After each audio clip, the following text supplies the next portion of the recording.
Hey guys, welcome back to the channel and to another video. Today's gonna be a quick video about Naruto. I am gonna be kind of changing what I'm gonna be doing from here on out with my watch through, just because of how these videos are doing and that sort of thing. So we're gonna talk about that, but before we do, I do want to discuss the beginning of the war arc that I just recently watched, which of course was the backstory of Naruto's parents. I wanted to talk about that because I feel like it deserves its own video, and then I'll just kind of touch on what the future is gonna look like for Naruto videos in general. So if you are interested, don't forget to like the video, subscribe to the channel, and leave a comment your thoughts. So I've been pretty vocal about the fact that I've never really loved Naruto as a character. He's definitely grown on me a lot. When I first started the series, I did find him simply annoying, and there has been a lot of development. They've done a very good job at making him grow, not just as a person, but as a ninja. And this backstory, when he got to meet his mother, not long after he met his father, because he never knew them, as we learned during this that they literally died the day that he was born.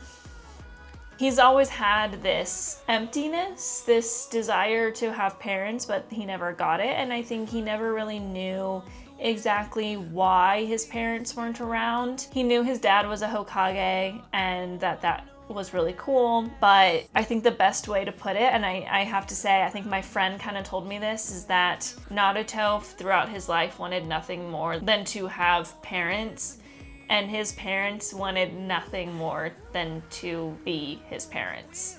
But it didn't work out that way. And this happens a lot in anime. We see so many shonen animes where the main character is pretty much an orphan, parentless. Some of them watch their parents die in front of them. Some of them, they never got to see their parents because they died when they were young. Some of them, they came home to their parents dead. You know, there's all these different kinds of ways to write it, and it's very common. But Naruto really struck me because I feel like his character throughout the story has been acting upon the fact that he never had parents. And I think that his parents wanted the village to handle him obviously very differently than they did, because the way they did ended up making him be this outcast, and he didn't really get to have friends until he proved himself, and there were very few people who actually believed in him.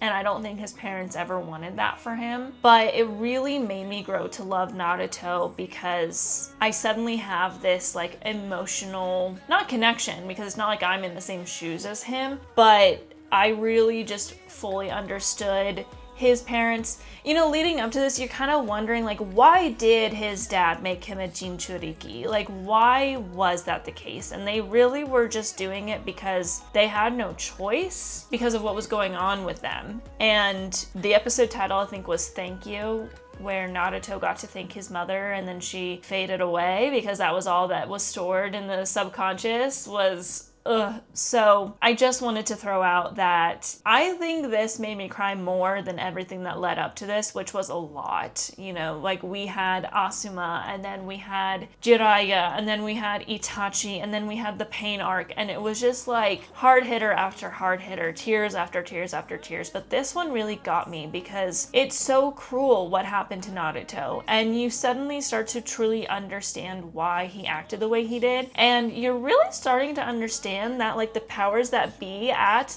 Konoha were very manipulative, and we're seeing them in a different way in many different stories. You know, we saw that with Itachi's story, and now we're seeing that with Naruto's story, and I think that we're really getting into this world of people within power being very manipulative, and it led to Naruto having such a tougher life. I think that if his parents had been able to make sure that the village truly loved him and raised them together, then their wishes would have been so much more fulfilled. So I didn't write down what I was going to say about this. I'm kind of just spewing out, but this little part actually really changed my mind about Naruto. Naruto as a character and Naruto as a series, because this got me, and the show has gotten me multiple times now, but this really just stuck with me of how much his parents truly cared for him and how horrible it is that he didn't get to experience that. So I just wanted to throw out there that the beginning of this war arc and him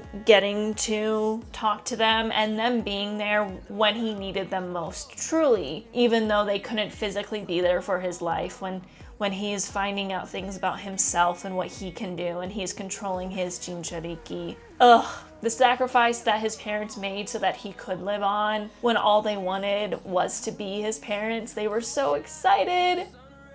Okay, it's a story that really gets you. And Naruto, while he's not my favorite character in the show now, I still love Kakashi, and I think there's still a lot more to come for both of them. I think Naruto is definitely probably my third favorite now because he's grown so much, and he still is like a little bit of an annoying teenager, you know, which is normal, but I feel like my eyes were opened to truly understand like why he is the way that he is and how much his parents didn't want what happened to him to happen, because there was this side of me that was like, did his parents mean for this to happen? Like, what happened to them, and why is this happening? Why does the village treat him like an outcast? And they didn't want that for him. So anyway, again, I'm just spewing words. That was really powerful. So I do want to talk about the war arc.